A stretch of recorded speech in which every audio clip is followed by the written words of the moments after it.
2:02 p.m., December 18, 2024.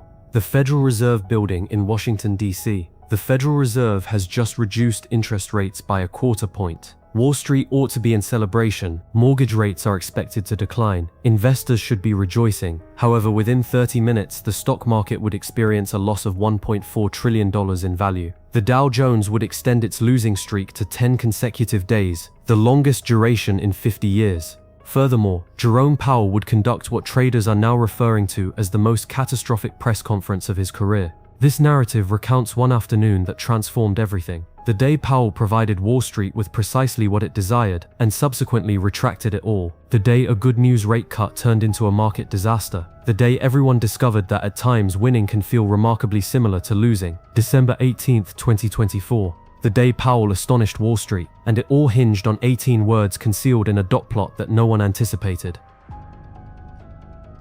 The setup. What Wall Street expected. December 18th commenced with a sense of optimism. For several weeks, traders had been anticipating a near certainty. The Federal Reserve would reduce rates by 0.25% during today's meeting. This would mark the third consecutive reduction following a substantial 0.5% cut in September and another quarter-point decrease in November. The Fed was operating in an easing mode. Powell was perceived as dovish. The path appeared clear. This should be the simplest meeting of the year, one trader remarked to Bloomberg that morning. Cut and cruise into Christmas. Wall Street's expectations were not merely optimistic, they were firmly established. Futures markets indicated a 97% likelihood of a quarter-point reduction. Bond traders had already adjusted their positions accordingly. Stock investors had incorporated it into their valuations. The only uncertainty was what Powell would communicate regarding On that matter, Wall Street had reached a comfortable consensus. The Fed would implement 4 additional rate cuts next year, perhaps more if the economy showed signs of weakening. Powell would maintain a dovish stance. Borrowing costs would continue to decline.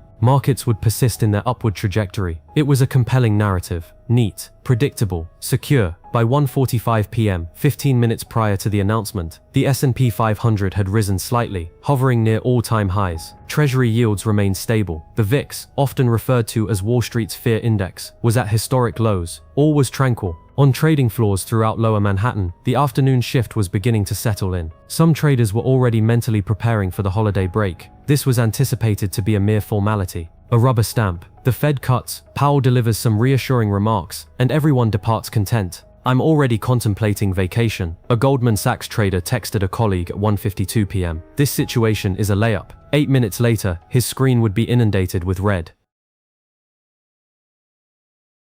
2 p.m. The announcement.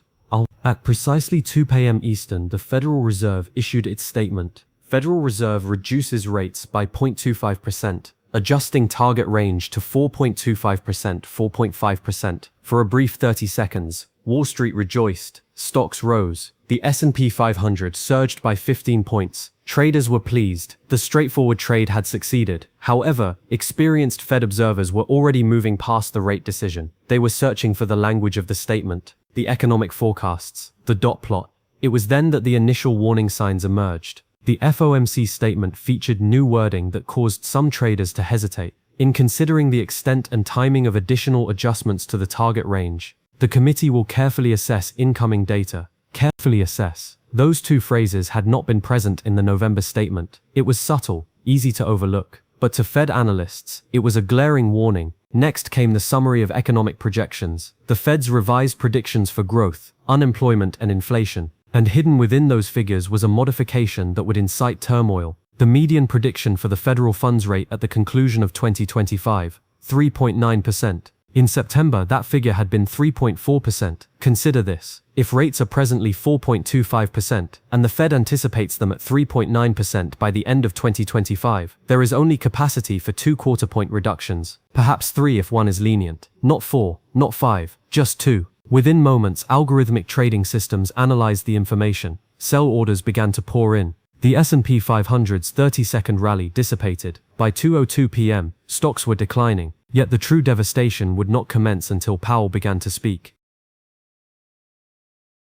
2:30 p.m. Powell's press conference. Jerome Powell approached the podium promptly at 2:30 p.m., exuding his usual calm and composed demeanor. He was dressed in a dark suit, complemented by a red tie, with reading glasses resting on his nose. The familiar setup was in place. Behind him, monitors displayed charts illustrating the Fed's economic forecasts. In front of him sat rows of journalists, their laptops open and cameras recording. Meanwhile, millions of traders, investors, and analysts around the globe were tuned in, eager to hear Powell's explanation of the decision. Powell commenced with his customary opening statement. He reviewed the decision, highlighted progress on inflation, and acknowledged the robust labor market. The atmosphere was calm, professional, and perhaps even dull. Then the questions began. The first journalist posed a straightforward question. Chair Powell, the committee's projections now indicate only 2 rate cuts next year, a reduction from 4 in September. What has changed? Powell hesitated for a mere fraction of a second, a subtle cue that seasoned observers of Powell recognized. He was about to share news that he anticipated would not be well received. We have made substantial progress on inflation, Powell stated, his tone measured. However, inflation continues to exceed our 2% target. We seek to see further advancements. Given the economy's strength, we can afford to adopt a more cautious approach regarding additional rate cuts. Cautious. That term resurfaced. The economy is in an excellent position, Powell elaborated. Growth is robust. The labor market remains strong. There is no need for haste. On trading screens throughout Manhattan, red numbers began to proliferate. The S&P 500 had declined by 1%. Treasury yields surged. The 10-year note rose from 4.39% to 4.45% within minutes. The dollar was gaining strength. Everything was shifting unfavorably for the easy easing trade. But Powell was not finished. Another reporter inquired, Chair Powell, does the committee still anticipate rate cuts in 2025? We do anticipate further rate reductions, Powell stated. However, this will occur at a more gradual pace than we had anticipated in September. The incoming data has been stronger than we expected. Inflation has proven to be somewhat more persistent. Our goal is to ensure that we are on a sustainable trajectory back to 2%. CNBC's Sarah Eisen, observing from the studio, could not conceal her astonishment. This conveys a significantly more hawkish stance than the markets had predicted. Powell is effectively indicating that we should not anticipate aggressive easing. By 2:45 p.m., the S&P 500 had declined by 2%. The Dow had dropped by 600 points. The Nasdaq was experiencing severe losses, down 2.5%. On the trading floors, the festive atmosphere had dissipated, replaced by a flurry of activity. This is a catastrophe, a hedge fund manager messaged his team. Hawkish cut. The worst possible scenario.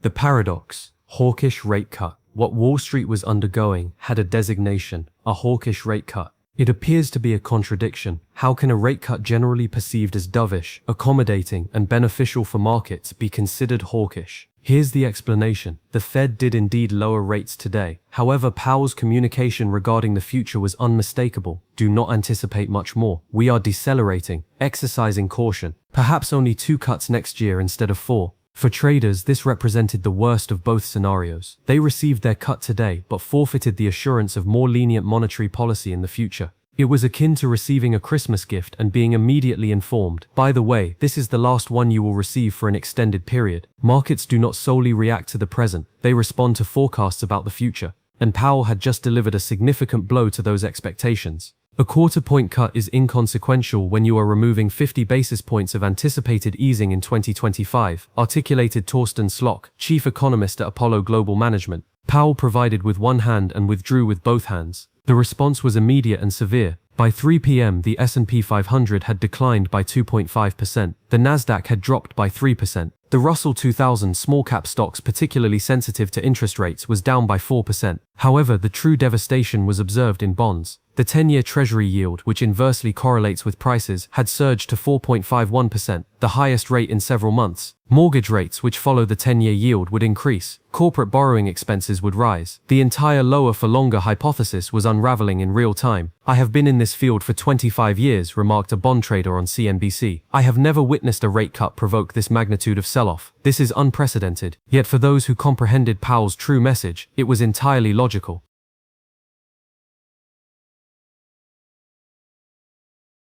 Powell's message decoded.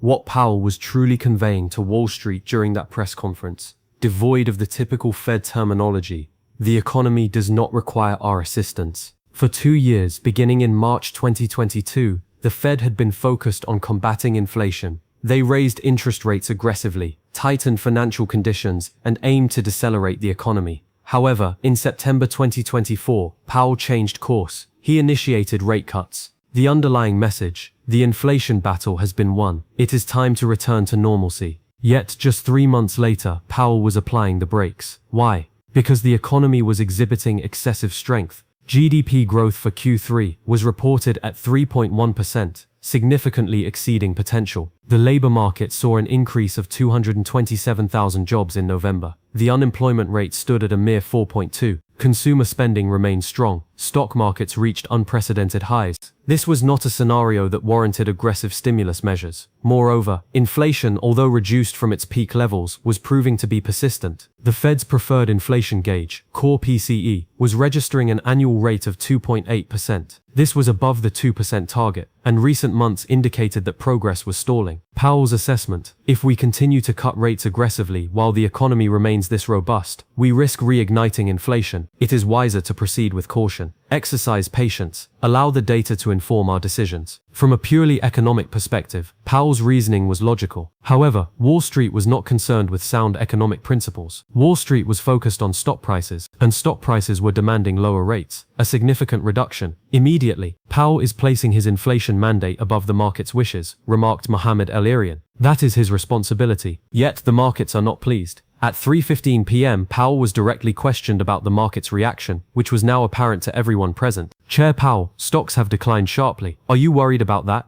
Powell's expression remained unchanged. The committee does not base its decisions on market fluctuations. Our decisions are guided by our economic mandate, maximum employment, and price stability. The stock market is not one of our objectives. The response was technically accurate. However, it also conveyed Powell's sentiment of indifference towards the fact that your portfolios have decreased by 3% today. The S&P 500 experienced a further decline of 50 points.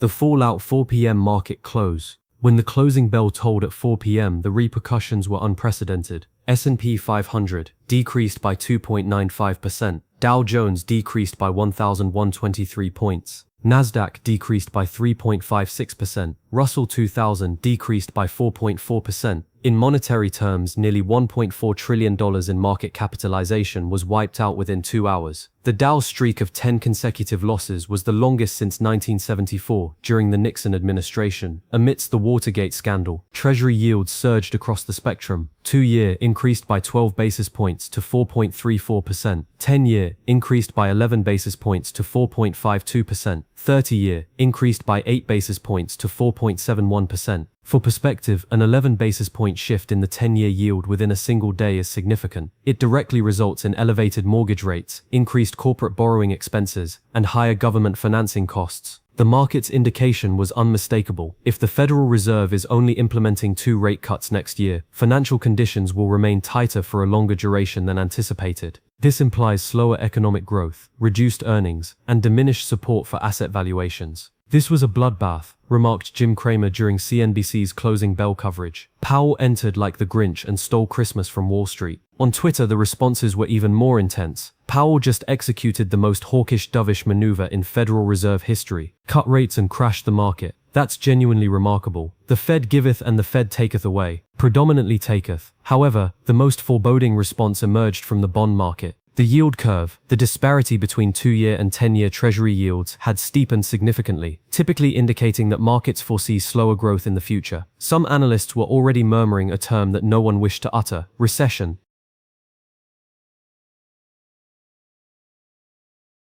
The political reaction. Trump strikes by 5:30 p.m., while Powell was likely assessing the market devastation from his office. President-elect Donald Trump was evaluating it from Mar-a-Lago, and he was enraged. At 6:47 p.m., Trump shared on Truth Social, "Jerome Too Late Powell has done it again. He cuts rates but then destroys the market with his awful messaging. The Fed should be cutting much more and much faster. We need to lower rates to assist families and businesses. Instead, Powell aims to keep them elevated to make me appear unfavorable when I assume office. Total disaster. His time is limited." This was classic Trump, criticizing Powell for not being sufficiently dovish, implying political motives and threatening his position. However, this time Trump made a valid point that resonated beyond his typical Fed criticism. Even market participants who disagreed with Trump's economic views were questioning, why did Powell reduce rates today if he is concerned about the economy being too robust? If the economy is in a really good place, as Powell stated, why cut at all? Why not simply maintain rates and wait? The explanation some analysts proposed was that Powell had trapped himself. The market had anticipated a cut with 97% certainty. Not cutting would have shocked the markets even more severely. Thus, Powell navigated the situation. He cut today to meet expectations but indicated caution regarding future cuts to address inflation risks. Powell attempted to satisfy both sides, remarked Larry Summers, former Treasury Secretary. He cut to appease the market's immediate expectations, but spoke hawkishly to manage long-term inflation risks. The issue is that you cannot have it both ways. The market penalized him for the inconsistency. By nightfall, the political backlash had escalated. Republican senators who had previously remained silent about Fed independence were now outspoken. Senator Rick Scott: "The Fed's mixed signals are causing unnecessary market volatility. We require clarity, not confusion." Senator Tom Cotton: "Powell reduced rates but frightened markets into a sell-off. That constitutes economic malpractice." Even some Democrats, who are usually advocates for the independence of the Federal Reserve, expressed their concerns. Senator Elizabeth Warren, who had opposed Powell's reappointment in 2021, released a carefully worded statement. "The market's reaction today underscores the necessity for clear communication from the Federal Reserve. Working families require stable financial conditions, not confusion from inconsistent messages." Powell, as is his custom, did not address any of the criticisms. The Federal Reserve did not issue any further statements. Powell refrained from making any clarifying comments. He had conveyed all that he deemed necessary. The market reacted unfavorably. However, that was not his concern. At least that was his hope.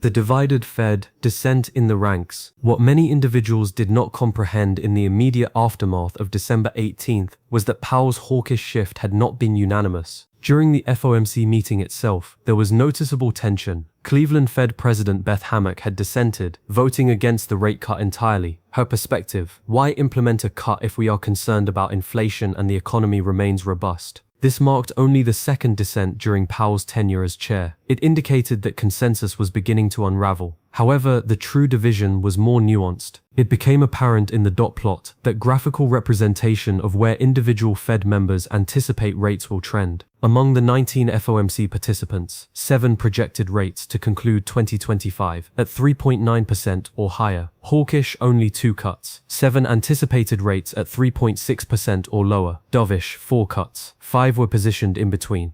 The Fed was not presenting a unified stance. There existed authentic disagreement regarding the economic outlook, concerning inflation risks, regarding the extent of further cuts. And Powell, in his role as chair, had to maneuver through this division while also conveying a clear message to the markets. He opted to lean hawkish, to stress caution, to decelerate the rate of cuts. Yet in doing so, he instigated precisely the type of market turmoil that the Fed typically seeks to prevent. Powell's responsibility is to foster consensus within the FOMC and communicate effectively to the markets, remarked former Fed Vice Chair Donald Cohn. On December 18th, he achieved success in the first aspect but failed dramatically in the second.